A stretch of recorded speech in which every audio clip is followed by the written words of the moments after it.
back in February, I made a video talking about KDE Plasma 5.18 and the path that it's taken in regard to consistency and that type of stuff. And as you can see, in Plasma 5.19, it's been making even more improvements, and for the next releases to come, it's going to be getting better and better. So right here we have the official announcement from the website, and you can take a look at this yourself. I'm going to leave the link in the description below, but we have all the type of new stuff, so there's plenty of cool and exciting things that we can take a look at.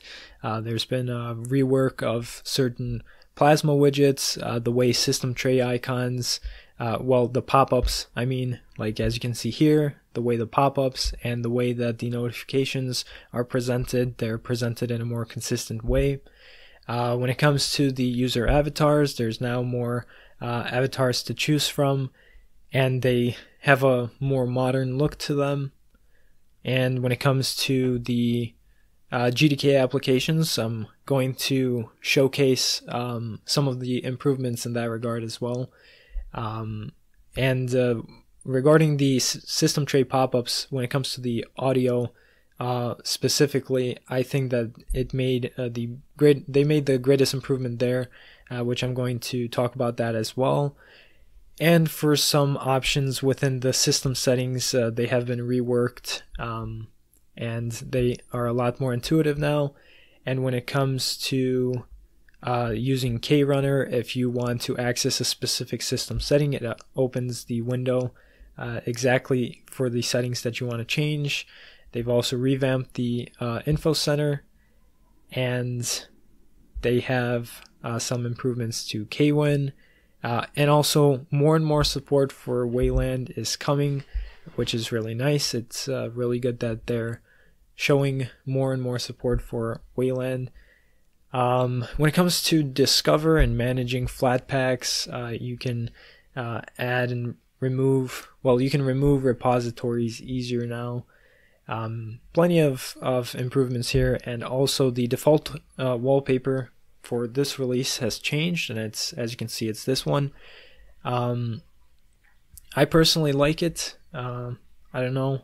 Let me know what you guys think in the comments below. Do you guys prefer this one over the current Plasma 5.18 wallpaper? I'm pretty curious to know.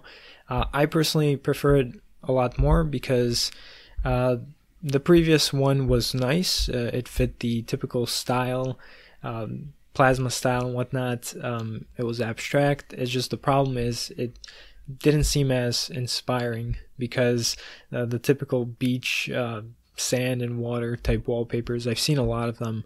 And that's why. So I like how this one adds more color to the mix and whatnot. But yeah, so this is going to be the default wallpaper. And another thing when it comes to choosing the wallpapers, as you can see, it displays the name and the author of the wallpapers here. So that's something to note. So let's take a look at the pop-ups for the system tray icons here. So a common theme in what KDE has been trying to do is add more consistency, and a way they've done this when it comes to the Plasma shell is, as you can see, they have the top part is more opaque, and the bottom part here is a bit more transparent, and paired up with the blur, it looks very good, contrasting elements in my opinion. So this is pretty good. And now when it comes to the audio, this is what I really appreciate, is that now when it comes to if you plug in a different device, like how I have plugged in my external microphone, it's a lot easier to select between your options here for your input and output devices. It's easier to mute stuff. And it's also easier if you would like to raise the maximum volume. You could do that very easily here. It's just one thing that I would recommend. Let's hope this didn't, oops, I accidentally selected that option. Okay, let's hope this doesn't mess my recording. One thing I would recommend is marking with like maybe a dot or perhaps a line would be better to mark where the 100% is, so that people would know. Although making the bar longer also does the trick. But that's just an idea that I could potentially suggest. And then if we also configure stuff, we have, again, just consistency, having the sidebar here with the colorful icons, just as you would see it here in the desktop settings. And yeah, so they've been adding a lot of consistency. Another thing when it comes to the KWin window manager is this icon right here. What I noticed is, in myself as well, in previous versions of Plasma, is that sometimes this icon would be black when the title bar is dark, so it wouldn't have as good contrast or as good visibility. So they've improved that so that it's visible. And then when it comes to the notifications, again, they have that same consistency. So let's say I add a widget, and let's just remove it.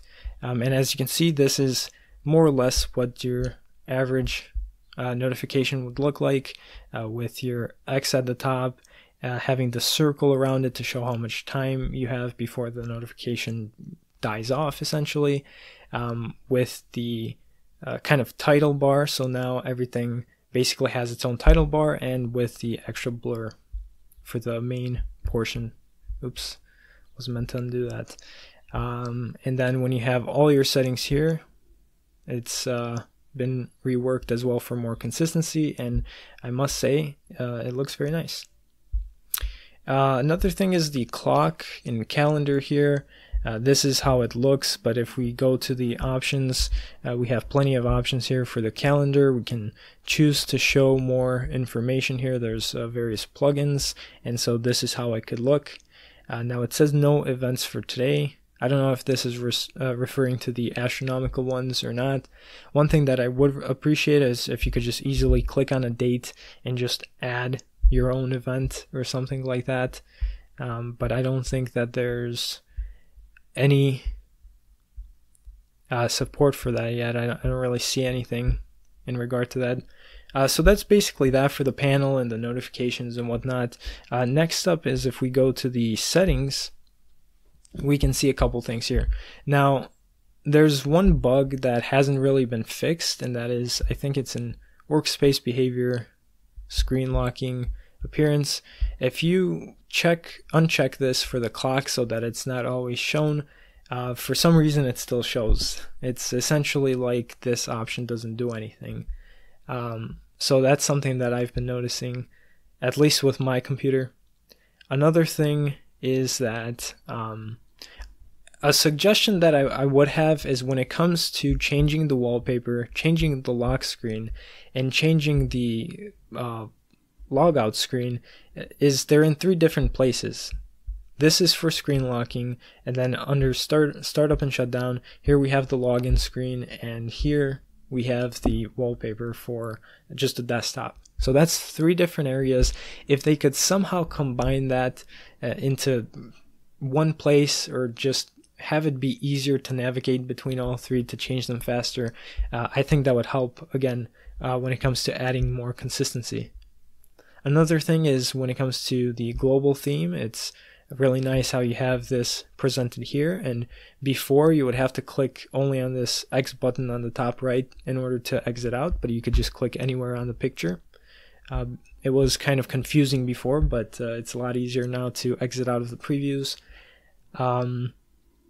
When it comes to colors, I'm going to talk about that in a little bit, but really quickly I just want to mention the shortcuts. This is very nice because now the shortcuts are a lot easier to manage. You just select whatever you would like, and then you could add a custom shortcut. It gives you the option for input. You could exit out of that. So it's a lot easier to edit things now, and before, it just, the way the shortcuts were spaced up and whatnot, I always had to maximize my settings in order to be able to actually see every shortcut that I'm trying to change. But one suggestion that I do have is, I personally think that having these lines right here to denote every setting, I guess, or every option in the list looks pretty nice. And I think perhaps if this was applied to these options right here as well, it would, I guess, add more detail and I don't know, maybe not make it look as empty here with all this white space. And just comparing this to that, it would add more, not only add more consistency throughout having these lines here and here, but having them here as well. And it would just overall, in my opinion, look more organized. So that's another potential suggestion there. So yeah, that's the shortcuts, which is very nice. And when it comes to the applications, we now also have these default applications. I wish there was perhaps maybe more options here, but for now it looks very nice. We have all these settings here for your file manager, web browser, terminal, and so on. When it comes to the system information, this is how it's presented. And another thing I want to talk about is are the widgets here. So if we take a look at let's get that out of the way. So we have these widgets here for the system monitor that you could click on that, and right now it's using 1.3 gigabytes of RAM, but I'm of course recording. The same thing happened when I was making a review about Ubuntu with GNOME. I thought that GNOME was pretty heavy, but I was recording it. That was really bumping up my memory usage. So the same thing is happening right now with KDE, but that's pretty normal. So we could remove the background, and this is how the widget will look. So that's that right there. And one thing that's very exciting is, let's open up some GDK applications. So I've installed Nautilus, gedit, and the calculator, GNOME calculator, to kind of give you guys an idea of how GDK applications are integrated in KDE. And I think that if you're not a fan of KDE, if you don't really like it, well, you know, I think that this is very nice, very respectable that they can implement GDK applications to look almost native. Of course, you could tell they're still GDK applications, but I really like how well they're becoming more and more integrated in the Plasma desktop, as opposed to the way Qt applications are presented in GDK environments. So this is very nice right here, because now when you try to change colors and apply these settings, now the settings are applied automatically. So when it comes to consistency, you can see this is super consistent. I mean, just by the click of a button, my panel changed and all applications simultaneously changed to the corresponding color, just like that. And now GDK applications change to Breeze Dark automatically in real time. Whereas prior, you had to first close out the application and then get back to it in order for the changes to come into effect. But this is basically how it's going to look from now on. So that's pretty nice. And another thing is that GDK2 applications don't automatically follow the color system scheme. So let's see if my internet is fast enough. I'm going to try to install GIMP, for example. Hopefully it's fast enough. It's probably not, to be honest. But to give you guys an idea, so if you've tried using GIMP on KDE Plasma, yeah, this is going to be too slow. I'm just going to explain it. If you've tried using GIMP on KDE Plasma, you would know that oftentimes if you had a light theme, it doesn't matter whether it's Breeze Light or just ordinary Breeze or Oxygen, it doesn't matter. For any light colored system, it would try to mimic the color scheme that you're using by default. And the problem would be is that if you're trying to use a dark theme, like even just the default theme on GIMP, then it would show, instead of just being dark, some elements, let's say taking Nautilus for example, most of the elements would be dark, but let's say this sidebar would still remain kind of light and glitched up. The icons would kind of blend in with the background. So it was very glitchy, and same thing applies with stuff like what's called Audacity, Inkscape, I believe, Audacious. These are 4 programs that I know and have used that are still using GDK 2, and that's why I think that this was a really good decision by just making them stick with their own default color schemes instead of trying to follow the Plasma color schemes, because I think that that really ruined the experience. But yeah, more details here can be seen in this post. When it comes to, one thing I forgot was the user manager. So let's take a look at the new pictures. I mean, you could just see them on the post, but here they are. You can see all of these new extra added options. So that's very nice, and then that's going to appear on your user here, but it's not going to appear now because I haven't installed the system. So this is looking very good. I don't know how long. I think there's still about a month, give or take, until the final release comes out. So I'm very excited for Plasma 5.19. So if you want to try and test out the beta, I'm going to give the link for the ISO as well. It's, I believe, under the developer edition, because this is the ISO and the testing. This is the ISO that I'm using right now. And yeah, they did show some extra improvements that they're going to eventually make, like rework the way the applications look as well. But when it comes to that, I don't know how long that's going to take, and even if they have a month, I don't know if they're going to implement it by then. Perhaps they might implement it in the next release. So we'll see how that goes. So that was basically that for this video. Hopefully you found it entertaining or useful, and if you have any comments, make sure to leave a comment in the comment section below, and also like and subscribe. And that was basically it for this video. Thanks for watching.